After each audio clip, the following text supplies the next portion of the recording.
Today's objective is to write linear functions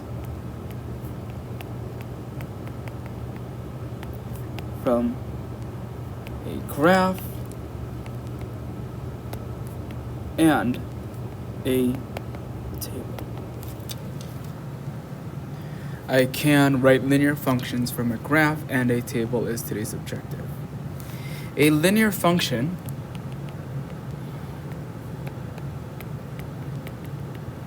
is a function whose graph is a non-vertical line. A linear function can be written in the form y is equal to mx plus b, which all of us should be very familiar with as we worked on that in chapter 4. So it is just 3 steps from a graph. Step 1 is you are going to find the slope, aka the variable m, using y2 minus y1 over x2 minus x1, which is a formula, or you can use rise over run to find the slope. This is where you are going to count the number of places it goes up and down over how many units it goes right and left. Step 2 is you are going to identify your y-intercept. Your y-intercept is the b variable. Remember, this is when x is going to equal 0. So you're going to look where it crosses the x-axis or where x is equal to 0. After that, you're going to plug everything in back into slope-intercept form, which is y is equal to mx plus b. It is just 3 steps. So let's do example 1. Use a graph to write a linear function that relates y to x. Remember, if it says linear function, you are going to think of y is equal to mx plus b, where you need m and you need to find b. So let's find our slope first. Anytime I'm given a graph, I would try to use rise over run to find the slope. So for example, it doesn't matter which 2 points you are going to go from. I'm going to choose this point right here and this point right here. It doesn't matter which 2 points, you are going to get the same slope. And if I'm going to use rise over run, right, if you're going to describe it to me, it looks like I go up 1, 2, 3 units and right 2. So I'm going to go up 3 over right 2. And if you remember, up is positive, down is negative, right is positive, left is negative. If you want to write that down, up, right equals positive, down, left equals negative. So that means my slope is a positive 3 over 2. And that's it. So that's step number 1. So step number 1, I found my slope. I got m is equal to 3 over 2. Step number 2, identify your y-intercept. Remember, this is when x is 0, or you're going to look for when it crosses this line. And it looks like it crosses this line where? Right here. Or remember, this is your x comma y. When x is 0, what is y? It is negative 3.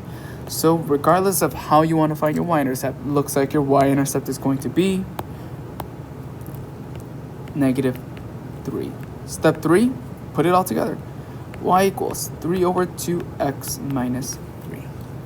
And if you're confused on how we found this function, make sure you rewind and rewatch any portion of this video to help you out.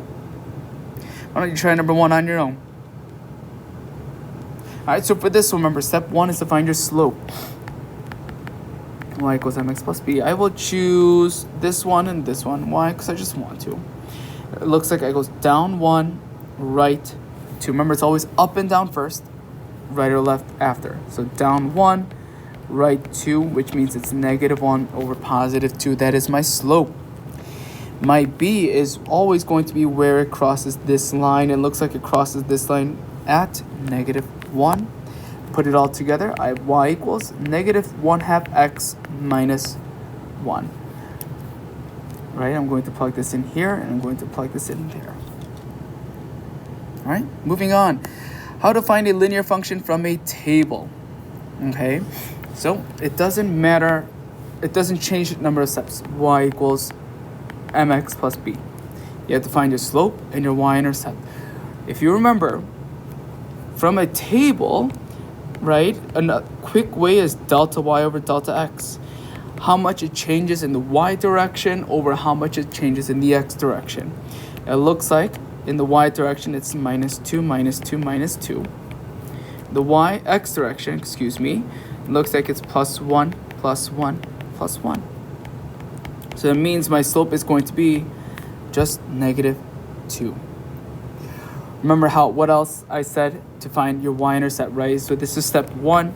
Step 2 is now you have to find your b. Step 2 is going to be your y-intercept, right? This is when x is 0. So you have to take a look at your x row right here. When is x 0? X is 0 here. When x is 0, what is the value of y? Y is 3. That means your b is going to be positive 3. You will always be given when x is 0. If you're not given when x is 0, you can either extend the table or move back in the table to find when x would equal 0. Step 3, plug it all in together. Y equals, remember it's negative 2x, positive 3. And boom, there we go. All right, why don't you try the last one on your own?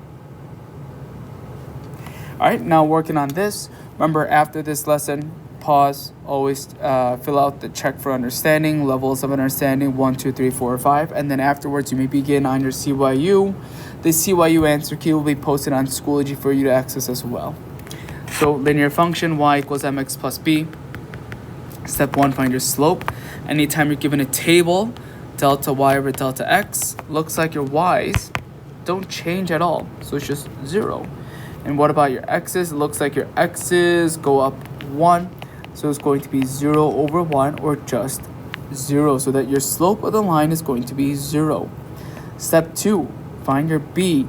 Remember, this is when x equals 0, x 0, your y is 2. B is equal to 2. Step 3, plug it all in. Y equals 0x plus 2. This 0x right here is just 0. So it's just y equals 2. So that means this graph is going to be a horizontal function. Okay? And that is it for this lesson. Remember, if you were confused at any point or if I moved too quickly, pause it, rewind it, be an active student. I really encourage you to do so. And then we'll go over questions on the next day. Remember, complete your level of understanding. You may begin on your CYU. Bye, everyone.